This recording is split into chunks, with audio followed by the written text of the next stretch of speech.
Hello students, आज हम लोग न्यू चैप्टर स्टार्ट करने वाले हैं, that is special purpose subsidiary books. इससे पहले हम लोगों ने देखा था कि कैसे बिजनेस के डिफरेंट ट्रांजेक्शन को हम लोग जर्नल में डेट वाइज रिकॉर्ड करते हैं, फिर डिफरेंट एंट्रीज ऑफ जर्नल को क्लासीफाई करते हैं into different accounts in ledger book, and then उसके हेल्प से हम लोग ट्रायल बैलेंस को प्रिपेयर करते हैं। तो जब हमारा बिजनेस का ट्रांजेक्शन लिमिटेड नंबर में होता था तब हम उसे जर्नल में रिकॉर्ड करते थे, पर जब हमारा बिजनेस का साइज इंक्रीज होता है तब हम उसे सब्सिडरी बुक्स में रिकॉर्ड करते हैं। Journal is the basic books of original entry for those business entities which are small in scale and do not have a large number of transactions. यानी जो जर्नल है वे basic book of original entry है, और जो subsidiary book है वे भी books of original entry है, पर जो जर्नल है वे बेसिक इन नेचर है। और हम लोग जर्नल में एंट्रीज को तभी रिकॉर्ड करते हैं जब बिजनेस का साइज जो होता है वे छोटा होता है और उसमें ज़्यादा नंबर ऑफ ट्रांजेक्शन्स नहीं होता है।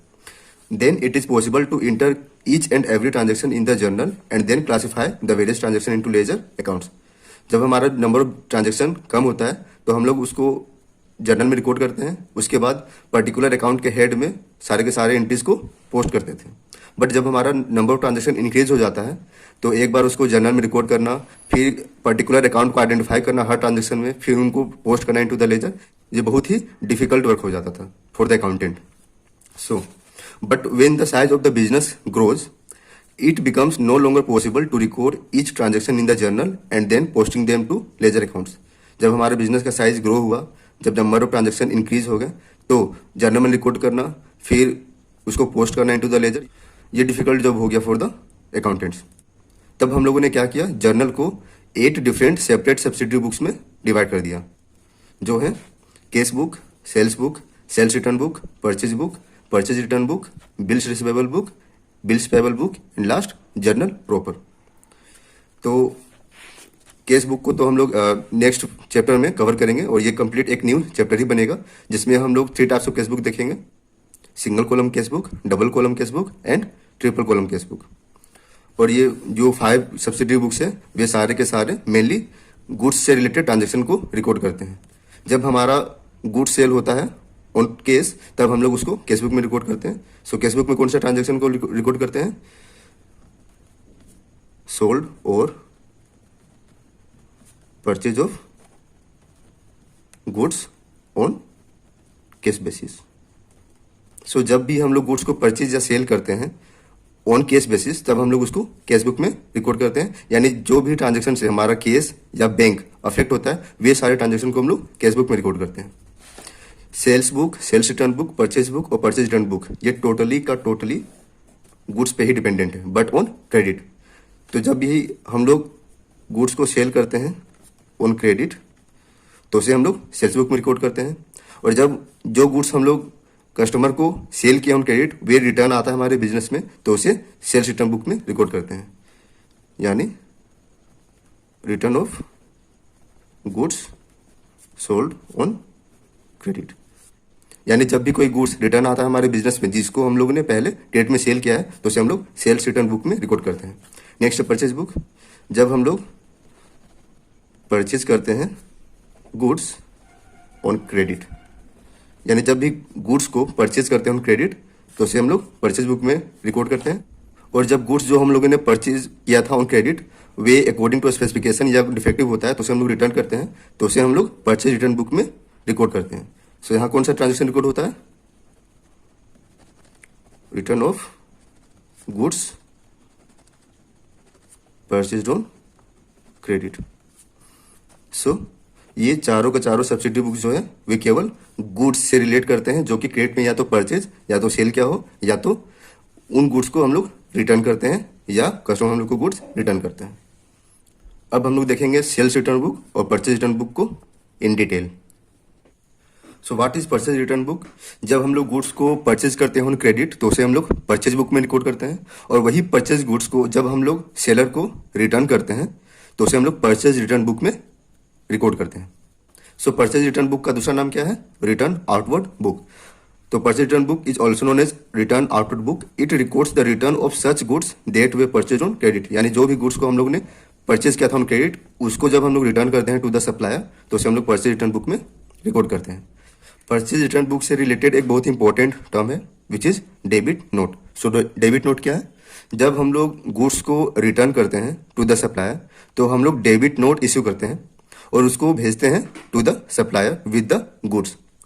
सो when the goods purchase on credit are return, जब हम लोग गुड्स को रिटर्न करते हैं जो कि हम लोगों ने परचेज किया था on credit, a debit note is prepared, तब हम लोग डेबिट नोट को प्रिपेयर करते हैं और उसे सेंड करते हैं to the supplier with the return goods.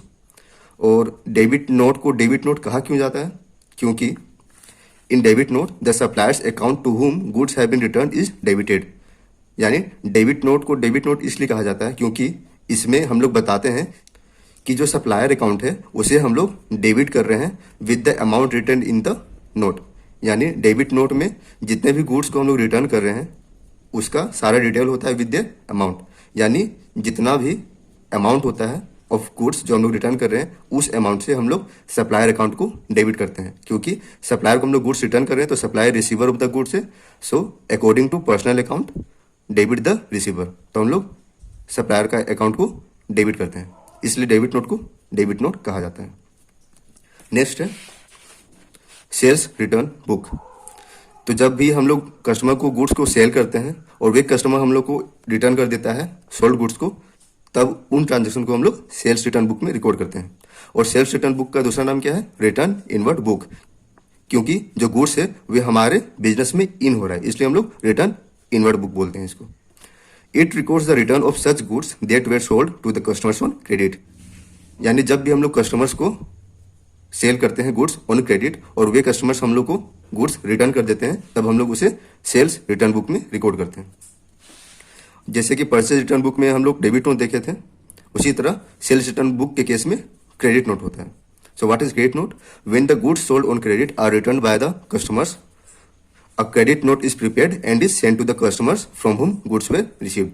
यानी जब भी कस्टमर हम लोग को गुड्स रिटर्न देता है, तो जब भी हम लोग कस्टमर से गुड्स को रिसीव करते हैं तो उसे हम लोग क्रेडिट नोट प्रिपेयर करके इशू करते हैं और उसमें जो कस्टमर्स अकाउंट है वे क्रेडिट होता है विद द अमाउंट, क्योंकि जो कस्टमर है वे हम लोग को गुड्स रिटर्न दे रहा है, यानी वे गिवर ऑफ द गुड्स है।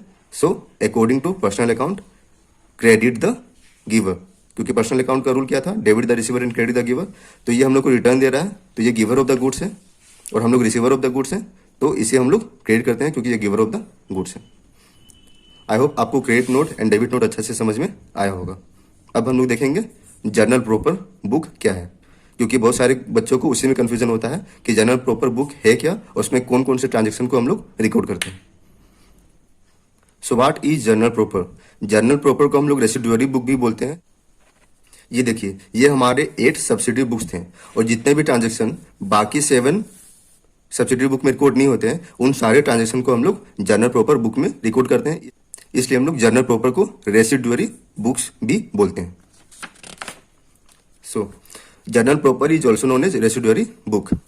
Those transaction which can not be recorded in any other subsidiary books are recorded in journal proper. यानी जितने भी ट्रांजेक्शन हैं जो कि बाकी 7 सब्सिडरी बुक्स में रिकॉर्ड नहीं होते हैं, उनको कहीं प्लेस नहीं मिलता है, तो वे एट लास्ट जर्नल प्रॉपर के शरण में आते हैं, यानी उनको हम लोग जर्नल प्रॉपर बुक में रिकॉर्ड करते हैं।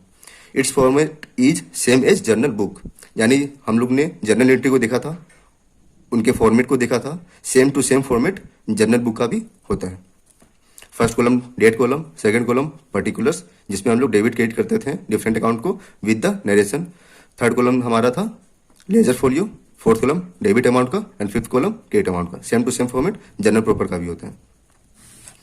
उसके बाद हम लोग इसमें कौन कौन से ट्रांजेक्शन को रिकॉर्ड करते हैं उसका ये कुछ लिस्ट है। फर्स्ट है ओपनिंग एंट्री। ओपनिंग एंट्री में हम लोग अकाउंटिंग पीरियड के स्टार्टिंग में जितने भी एसेट्स या लायबिलिटीज के ओपनिंग बैलेंस होते हैं उसको रिकॉर्ड करते हैं। उसके बाद है क्लोजिंग एंट्री, यानी हमारा जितना भी प्रॉफिट या लॉस होता है in the profit and loss account in the whole accounting period, उसको हम लोग क्लोज करते हैं by transferring them into profit and loss account. Third है एडजस्टमेंट एंट्री। फोर्थ है रेक्टिफाइंग एंट्री। जब भी हम लोग ट्रांजेक्शन को रिकॉर्ड करते हैं तो कुछ मिस्टेक हो जाता है बाय द अमाउंट, या हम लोग गलत अकाउंट को डेबिट या क्रेडिट कर देते हैं, तो उसे रेक्टिफाई करने के लिए, उसे करेक्ट करने के लिए हम लोग रेक्टिफाइंग एंट्रीज पास करते हैं, तो उसे भी हम लोग जर्नल प्रॉपर में ही रिकॉर्ड करते हैं। उसके बाद है purchase sale of asset on credit. जब हम लोग गुड्स को सेल या परचेज करते थे ऑन क्रेडिट तो उसे हम लोग परचेज या सेल्स बुक में रिकॉर्ड करते थे। बट जब भी हम लोग एसेट्स को, फिक्स्ड एसेट्स को परचेज या सेल करेंगे ऑन क्रेडिट तो उसे हम लोग जर्नल प्रॉपर बुक में रिकॉर्ड करेंगे। नेक्स्ट है राइटिंग ऑफ बेड डेट्स। जब भी हमारा डेटर जो है वे बेड डेट्स कहलाता है तो उसे हम लोग जब राइट ऑफ करते हैं तो उसे भी हम लोग जर्नल प्रॉपर में ही रिकॉर्ड करते हैं। उसके बाद है एबनॉर्मल लॉस ऑफ स्टॉक या assets by fire, theft etcetera या एक्सीडेंट। तो जब भी हमारा स्टॉक डेट इज गुड्स उसका एबनॉर्मल लॉस होता है तो उसे हम लोग जर्नल प्रॉपर में रिकॉर्ड करते हैं, या जो हम लोग एसेट्स परचेज करते हैं उसका लॉस हो जाता है तो उसे भी हम लोग जर्नल प्रॉपर में रिकॉर्ड करते हैं। यानी जितने भी एबनॉर्मल लॉस हैं वे आइदर ऑफ गुड्स या एसेट, तो उन सबको हम लोग जर्नल प्रॉपर में ही रिकॉर्ड करते हैं। उसके बाद है goods taken by owner for personal use यानी ड्रॉइंग। जब वे केस को विड्रॉ करेगा तब हम लोग उसे केस बुक में रिकॉर्ड करते हैं, या बैंक से विड्रॉ करेगा तो भी हम लोग उसे केस बुक में ही रिकॉर्ड करते हैं। बट जब भी वे गुड्स को विड्रॉ करेगा from the business for the personal use तो उसे हम लोग ड्राइंग बोलते हैं। और ड्राइंग से रिलेटेड जितने भी ट्रांजेक्शन होते हैं वे सारे के सारे रिलेटेड टू केस, वे सारे के सारे हम लोग जर्नल प्रॉपर में रिकॉर्ड करते हैं। एंड लास्ट है गुड्स गिवन एज चैरिटी और फ्री सैंपल। जब भी हम लोग गुड्स को दान देते हैं या एडवर्टाइजमेंट के लिए डिस्ट्रीब्यूट करते हैं जब फ्री सैंपल तो उसे भी हम लोग जर्नल प्रॉपर बुक में ही रिकॉर्ड करते हैं। सो ये ट्रांजेक्शन है जो आपको मालूम होना चाहिए कि ये सारे के सारे ट्रांजेक्शन्स जर्नल प्रॉपर में ही रिकॉर्ड होते हैं, क्योंकि बच्चे इन सारे ट्रांजेक्शन में कंफ्यूज हो जाते हैं और समझ में नहीं आता ये कौन सा सब्सिडरी बुक में रिकॉर्ड होगा।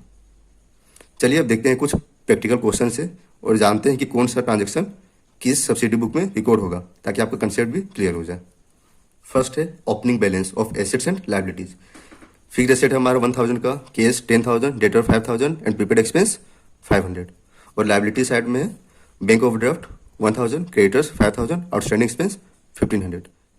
तो ये जो ओपनिंग बैलेंस होता है हमारे अकाउंटिंग पीरियड के स्टार्टिंग में तो उसे हम लोग जर्नल प्रॉपर बुक में रिकॉर्ड करते हैं। तो ये कहाँ रिकॉर्ड होगा? जर्नल प्रॉपर बुक में। सेकेंड है क्रेडिट परचेज ऑफ गुड्स। तो जब भी हम लोग गुड्स को परचेज करते थे उन क्रेडिट तो उसे हम लोग परचेज बुक में रिकॉर्ड करते हैं।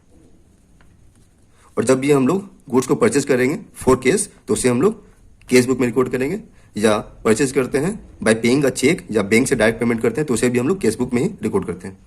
थर्ड है क्रेडिट सेल ऑफ गुड्स। जब भी हम लोग गुड्स को सेल करते हैं बट ऑन क्रेडिट तो उसे हम लोग सेल्स बुक में रिकॉर्ड करेंगे। और जब भी सेल करेंगे फॉर केस तो उसे हम लोग केस बुक में रिकॉर्ड करेंगे। Return of goods purchase on credit. जब हम लोग गुड्स को परचेज करते हैं ऑन क्रेडिट तो उसे हम लोग परचेज बुक में रिकॉर्ड करते हैं।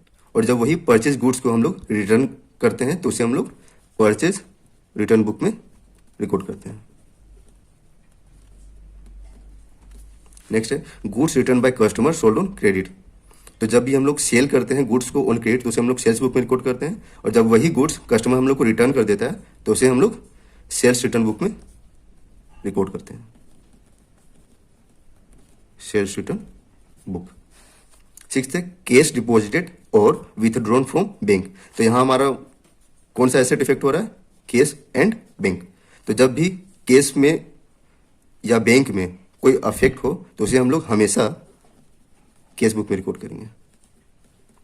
या केस को डिपॉजिट कर रहे हैं इन टू द बैंक या केस को विड्रॉ कर रहे हैं फ्रॉम द बैंक तो उसे हम लोग हमेशा केस बुक में ही रिकॉर्ड करेंगे। नेक्स्ट है परचेज मशीनरी ऑन क्रेडिट और sale of assets on credit.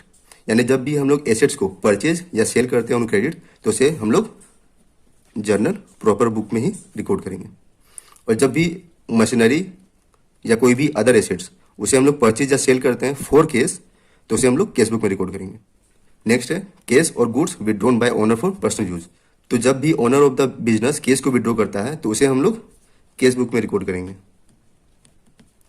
और जब भी ओनर गुड्स को विड्रॉ करता है फॉर द पर्सनल यूज तो उसे हम लोग जर्नल प्रॉपर में रिकॉर्ड करेंगे। नेक्स्ट है एक्सपेंसेस पेड बाय कैश और चेक। तो जब भी हम लोग एक्सपेंस या तो रेंट हो या सैलरी हो या वेजेज हो कोई अदर एक्सपेंस हो तो जब भी उस एक्सपेंस को हम लोग पे करते हैं बाय कैश और चेक तो उसे हम लोग हमेशा कैश बुक में रिकॉर्ड करते हैं, क्योंकि बैंक और कैश ये दोनों के दोनों कैश बुक में ही रिकॉर्ड होते हैं। लास्ट है goods lost by fire, theft और एक्सीडेंट। जब भी हमारा गुड्स लॉस्ट होता है फॉर एनी रीजन तो उसको हम लोग हमेशा जर्नल प्रॉपर में ही रिकॉर्ड करते हैं, या तो वे एदर बाय फायर हो, बाय थेफ्ट हो और बाय एक्सीडेंट हो। सो ये कुछ ट्रांजेक्शन्स थे जिसको हम लोगों ने देखा कि कब किस ट्रांजेक्शन को किस सब्सिडरी बुक में हम लोग रिकॉर्ड करते हैं। तो ये था concept of subsidiary book. I hope आप लोग को ये चैप्टर अच्छा लगा होगा। अगर वीडियो अच्छा लगा तो इसे लाइक करें एंड चैनल को सब्सक्राइब करें। Thanks for watching.